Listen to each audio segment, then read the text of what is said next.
یا دوستوں کے ساتھ بیٹھنا ہے تو پھر وہ روٹین اپنا ٹھیک کرنا چاہیے کہ ہم جو پہلے زیادہ کھاتے تھے اس میں بھی کمی کریں کہ یہ باطن کو بھی صاف کر دیتا ہے روزہ. آنتوں کی صفائی ہوتی ہے. معدہ بھی کہتا ہے خدا کے واسطے اب تو تم چھوڑ دو. لیکن سحری کے اندر بھی ایسے جیسے دشمن کی فوج, اور افطار کے اندر تو پھر ورلڈ وار 3 اسٹارٹ ہے. جو دبا کے کھاتے ہیں اور بیٹھے ہوئے منصوبہ بندی ہوتی ہے ہماری کہ پہلے پکوڑا کھاؤں گا, پھر سموسہ کھاؤں گا, پھر 2 گلاس شربت پیوں گا, پھر 1 گلاس دودھ پیوں گا, پھر چاٹ کھاؤں گا, اور پھر 2 پراٹھے تو بعد میں ہیں ہی ہیں. اور وہ یعنی افطار سے لے کر پھر تراویح تک بیچ میں وہ ڈائننگ ٹیبل پہ رکھا ہوتا ہے, ایک گزرے ایک سموسہ منہ میں, یہاں سے گزرے پکوڑا منہ میں. تو وہ ہمارا روٹین تو اور خرابی کی طرف جاتا ہے. کوشش کرنی چاہیے کہ کم سے کم کھائیں جتنا ضرورت ہو. ہارڈ ورکنگ ہے زیادہ کھا لیں, ورنہ لمیٹڈ کہ دن میں بھوک اور ضعف محسوس ہونا چاہیے تو یہ نفس مغلوب ہوگا. اس کے علاوہ قرآن پاک کی طرف آنا چاہیے کہ کم از کم اس رمضان میں جتنا ہو سکے قرآن پاک ترجمہ اور تفسیر سے پڑھیں تاکہ ہمیں پتہ چلے کہ ہمارا رب ہم سے کیا فرما رہا ہے. حضرت مولا علی کرم اللہ وجہہ الکریم ارشاد فرمایا کرتے تھے کہ جب میں چاہتا ہوں کہ اپنے رب سے ہم کلام ہوں تو میں نماز پڑھتا ہوں, اور جب میں چاہتا ہوں کہ میرا رب مجھے ہم کلامی کا شرف عطا فرمائے تو میں قرآن پڑھتا ہوں. اب ہمیں یہ ہوتا ہے کہ ہم قرآن پڑھ رہے ہوتے ہیں, بغیر سمجھے قرآن پڑھنا بھی بیکار نہیں ہے, ثواب بھی ملے گا, نزول رحمت بھی ہوگی. لیکن قرآن پاک کے نزول کے مقاصد میں سے یہ چیز نہیں تھی, وہ مقصد فوت ہو جائے گا. وہ ہے ہدی للمتقین, کہیں فرمایا ہدی للناس, اور ہدایت اسی وقت حاصل ہوگی جب آپ کو لینگویج سمجھ میں آئے گی. سیکنڈ چیز یہ کہ کچھ گزارش ہے میری, مطلب یہ لفظ کہتے ہوئے مجھے شرم آتی ہے کہ کچھ نبی کریم صلی اللہ علیہ وسلم کے کلام کو بھی اہمیت دے دیں. ہمارے گھروں میں بخاری, مسلم, ترمذی, نسائی, ابو داؤد, ابن ماجہ بالکل نہیں ہے. ہمارے بچے بچپن سے لے کر جوانی سے بوڑھے ہو جاتے ہیں, بخاری انہوں نے ہاتھ میں لے کر نہیں دیکھی ہوتی, حالانکہ ہمارے نبی کا کلام ہے نا. تو کم از کم کوئی حدیث کی شرح, ترجمہ اور شرح وہ پڑھیں, ورنہ یوٹیوب پہ چلے جائیں, جیسے میرا درس بخاری ہے وہ دیکھ لیں. اسی طرح تفسیر قرآن بھی ہے, تدبر قرآن وہ سن لیں. ویسے تو گھر میں تفسیر ماشاءاللہ ہوتی ہیں, وہ سن لیں تو حدیث کی طرف بھی آئیں. اس کے علاوہ پھر مسائل سیکھنے کی طرف, بنیادی بات, ہم لوگ نوافل کی طرف بڑھتے ہیں, وظیفے کی طرف بڑھتے ہیں. لوگ آپ سے بھی پوچھتے ہیں کوئی ہمیں وظیفہ بتا دیں, رمضان کا وظیفہ, بڑی راتوں کے نوافل بتا دیں. تو بہتر ہے کہ یہ بھی آپ جاری رکھیں, منع نہیں ہے, لیکن اگر قضا نمازیں باقی ہیں تو پہلے ان کو پورا کرنا چاہیے, پھر نوافل کی طرف آئیں. لیکن علم دین اللہ تعالیٰ کی بارگاہ میں درجات کی بلندی کے سلسلے میں سب سے زیادہ اثر رکھنے والی چیز ہے. کیا بات, کیونکہ اللہ تعالیٰ نے اپنے حبیب کو اسی وصف میں اضافے کی تلقین فرمائی, اور ربی زدنی علما, حبیب فرمائی اللہ میرے علم میں اضافہ فرما. طلب العلم فریضۃ علی کل مسلم. تو کوشش کرنی چاہیے کہ اس رمضان میں خصوصاً روزوں اور تراویح اور اعتکاف, ان کے مسائل اچھی طریقے سے انسان سمجھے اگر اعتکاف رکھنا ہو کرنا ہو تو, ورنہ کم از کم روزوں کا اور عید کے احکام تو آدمی سیکھے, کہ تاکہ آپ سیکھنے کے بعد دوسروں کو بھی سکھا سکیں. اور اس سے جو درجات بلند ہوں گے وہ ناقابل بیان ہوتے ہیں. عبادات اپنے مقام پر, نبی کریم صلی اللہ علیہ وسلم نے فرمایا کہ گھڑی بھر کا غور و تفکر سال بھر کی عبادت سے بہتر ہے, یعنی نفل عبادت سے. کیونکہ غور و تفکر کے نتیجے میں انسان کسی نہ کسی, اگر پازیٹیو ہو تو پھر وہ کسی نہ کسی نتیجے پر پہنچ کر اور کوئی اچھا ہی ثمرہ حاصل کرتا ہے. تو یہ ہمیں تھوڑا سا اپنے روٹین, علم سیکھنے کی طرف, عبادات خصوصاً فرض کی طرف, گناہ چھوڑنے کی طرف, فضولیات کے ترک کی طرف, اور کم کھانے کی طرف آئیں.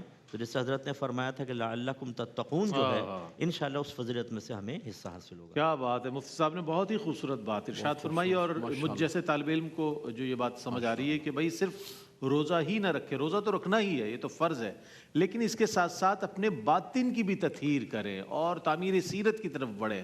قرآن کریم ضرور پڑھیں, بڑا اجر و ثواب, لیکن اس کی تفسیر کی جانب بھی جائیں, اس کے پیغامات کو بھی حاصل کریں, اس کے مطابق زندگی بھی گزاریں, احادیث کریمہ کی جانب جائیں, اس سے سیکھنے کی کوشش کریں, اور مسائل دینیہ جو ہے اس کے حوالے سے جو ہمارے مسائل ہیں اس کے حوالے سے آگہی حاصل کریں تاکہ زندگی بہتر ہو اور آپ کے ساتھ منسلک جو لوگ ہیں وہ بھی اس سے روشنی حاصل کر سکیں.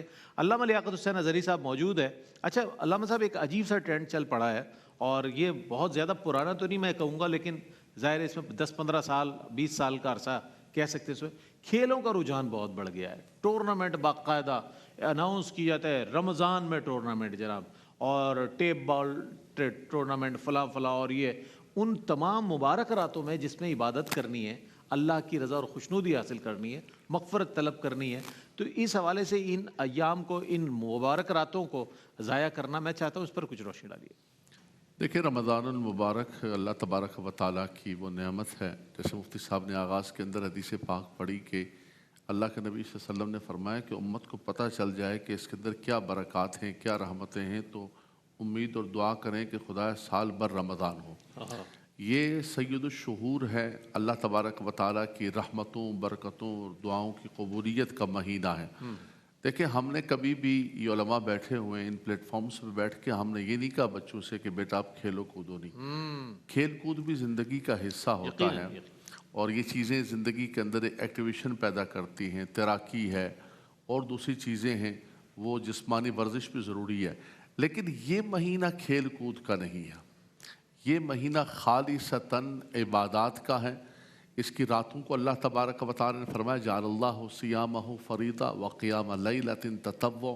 اللہ تبارک و تعالیٰ نے راتوں کو اس لیے بنایا کہ اس کے اندر زیادہ سے زیادہ قیام کریں، نفلی نوافل ادا کریں، نفلی نمازیں ادا کریں۔ آپ کی قضا نمازیں چلی گئی ہیں، قرآن کی زیادہ سے زیادہ تلاوت، نزول قرآن کا مہینہ ہے، قرآن کے ساتھ وابستہ ہو جائیں۔ جیسے مفتی صاحب نے ذکر فرمایا، قرآن کا پڑھنا بھی عبادت ہے، قرآن کا سمجھنا بھی عبادت ہے، قرآن کو چھونے کا بھی ایک پروٹوکول دیا، لا یمسہ الا المطہرون، اللہ اکبر۔ نبی کریم صلی اللہ علیہ وسلم کے جو منصب نبوت کا فرمایا ربنا وبعث فیہم رسولا منہم یتلو علیہم آیاتک ویعلمہم الکتاب والحکمت ویزکیہم، اسی ترتیب سے بیان کیا گیا۔ بعثت بیان کیا گیا، تو فرمایا کہ آپ ہر طریقے سے، تلاوت سے لے کر، تفہیم سے لے کر، تعلیم سے لے کر، ہر اعتبار سے آپ جو ہے وہ رمضان المبارک کے اندر زیادہ سے زیادہ اپنے آپ کو منسلک کریں۔ آپ اگر اجازت دیں تو ایک وقفہ لے لیتے ہیں، وقفے کے بعد علامہ صاحب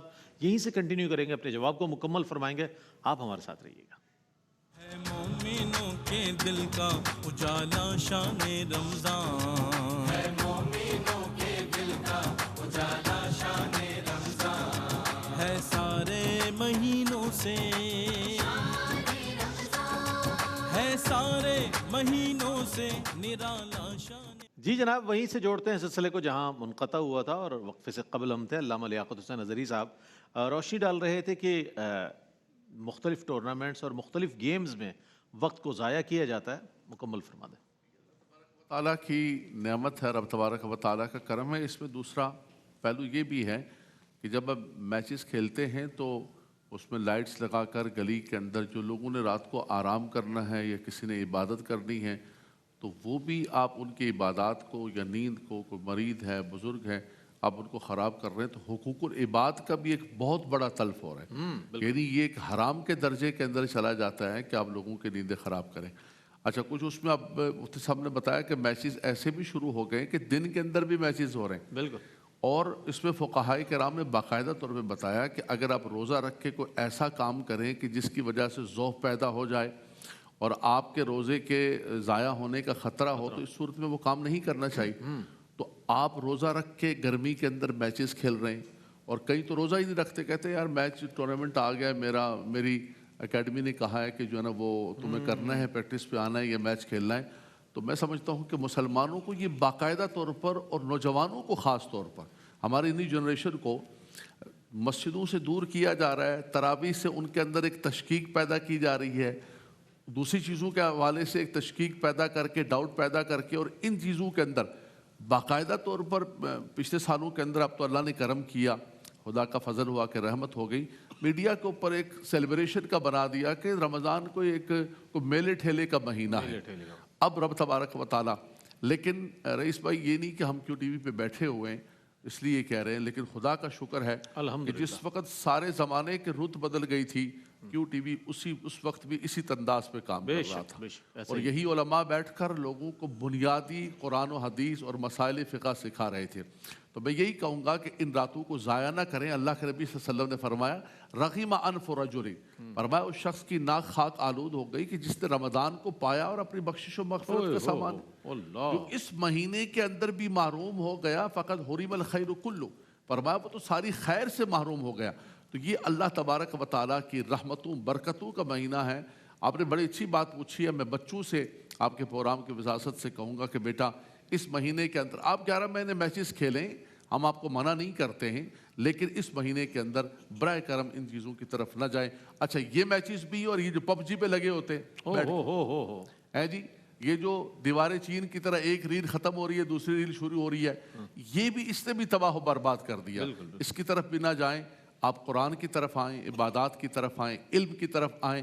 یہی موقع ہے, یہ رب تبارک و تعالیٰ کی رحمت کمائیں. یہ آپ نے بہت اچھی نشاندہی فرمائی. جو کھیل کود ہے وہ چلے کچھ بھی ہو, اس کے اندر ایکٹیویٹی ایک نظر ہے, لیکن یہ جو دوسرے سوشل میڈیا نے جو چیزیں, جو سوشل میڈیا کی آفات سے جسے ہم تعبیر کر سکتے ہیں, اس نے تو ہر قسم کے, ہر عمر کے افراد کو متاثر کیا ہے. بطور خاص ینگسٹرز کو مفتی صاحب بہت زیادہ متاثر کیا. اللہ تعالیٰ اس آفت سے محفوظ فرمائے.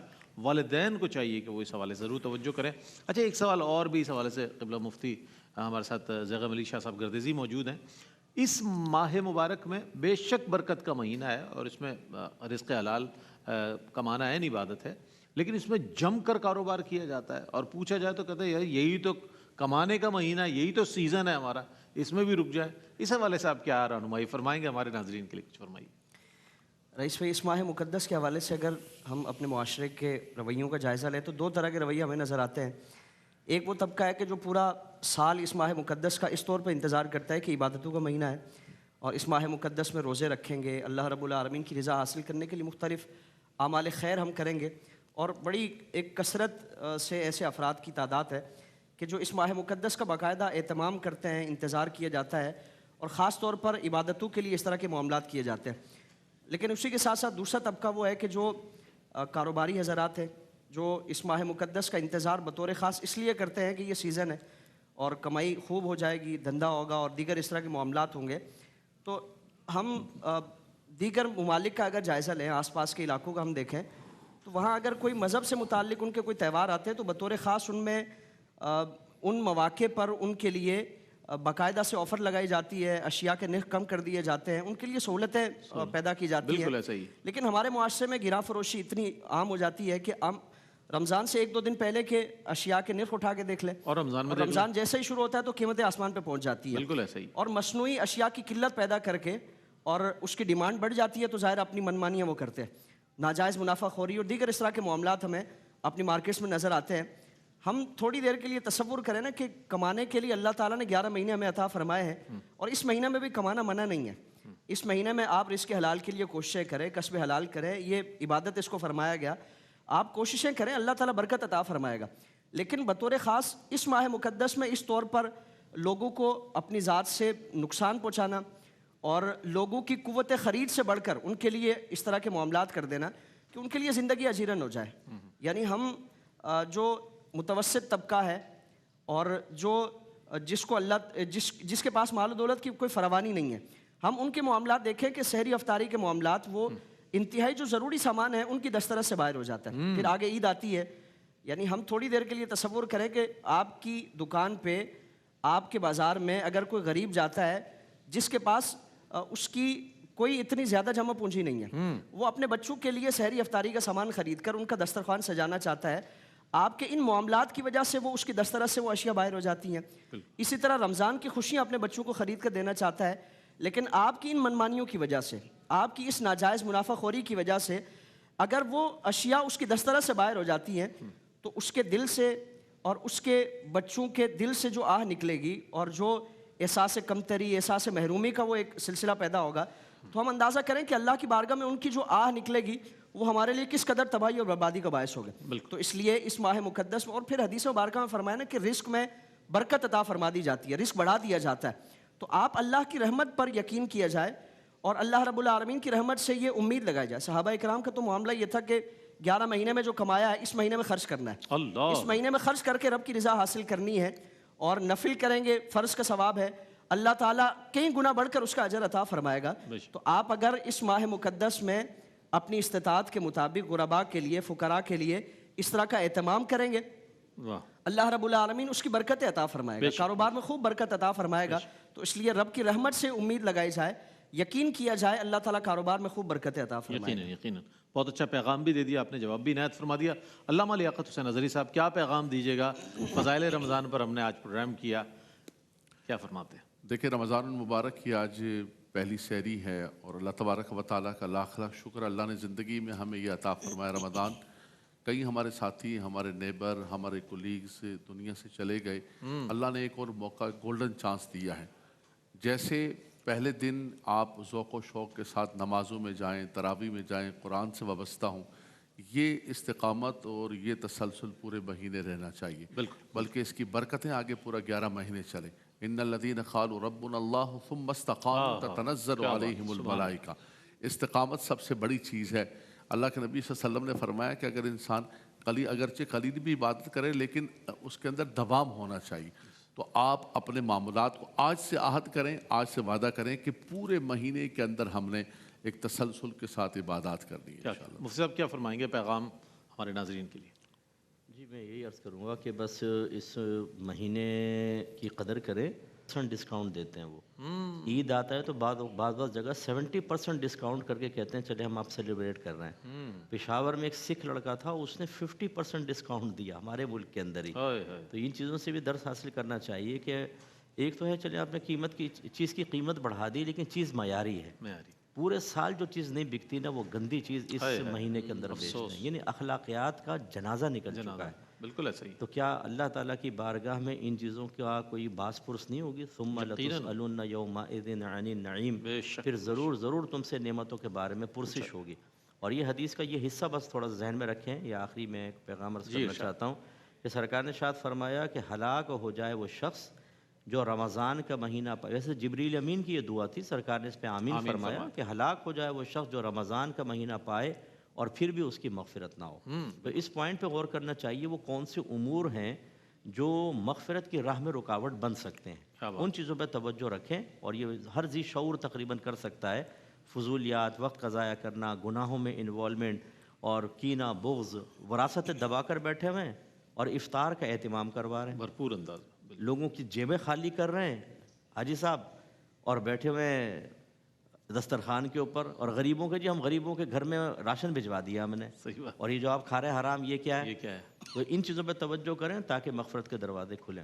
بہت خوبصورت پیغام آپ کا مفتی صاحب۔ قبلہ کنٹینیو رہیں گے ہمارے ساتھ انشاءاللہ اذان فجر کے بعد تک، چونکہ آپ کے مسائل اور ان کا حل جو ہے قبلہ مفتی صاحب جوابت عنایت فرماتے ہیں۔ علامہ علی حسین نظری صاحب آپ کی تشریف آوری کا بہت شکریہ، علامہ مفتی صاحب آپ کی تشریف آوری کا بہت شکریہ۔ ناظرین محترم، اس کے بعد جو ہے سیگمنٹ وہ ہے اظہار عقیدت، جس میں ہم شعرائے نعت کو اور نعت خواں حضرات کو ٹریبیوٹ پیش کیا کرتے ہیں۔ آج حضرت علامہ مولانا عبد الرحمن جامی رحمۃ اللہ علیہ کو ٹریبیوٹ پیش کریں گے۔ خوبصورت کلام ان کے موجود ہے جو ہم سنیں گے، اور ان کے بارے میں ان کی بایوگرافی بھی شامل کریں گے۔ نعت رسول مقبول صلی اللہ علیہ وآلہ وسلم پیش کر رہے ہیں ہمارے تینوں ثناخواں۔ بسم اللہ۔ دل و نگاہ کی دنیا نئی نئی ہوئی ہے، دل و نگاہ کی دنیا نئی نئی ہوئی ہے، درود پڑھتے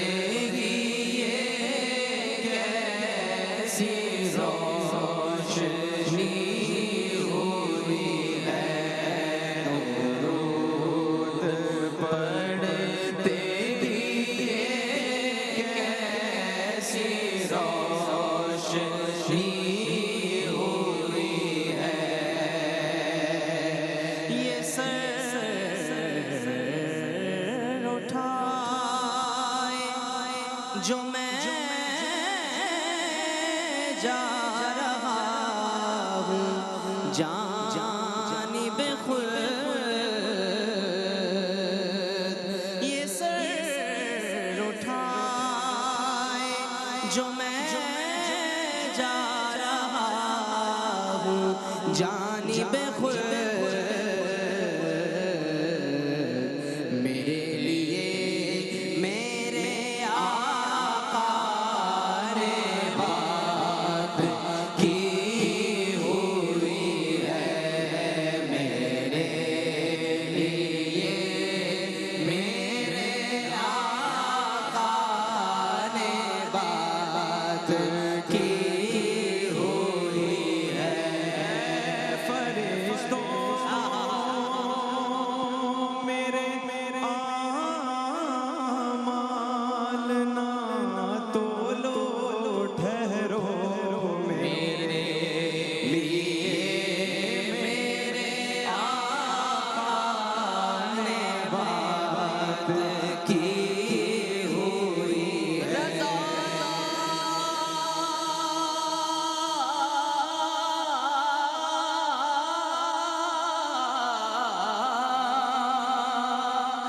رضا پل سے اب وجد کرتے گزریے میرے لیے میرے آقا نے بات کی ہوئی ہے فرشتوں میرے اعمال نہ تولو ٹھہرو کیوں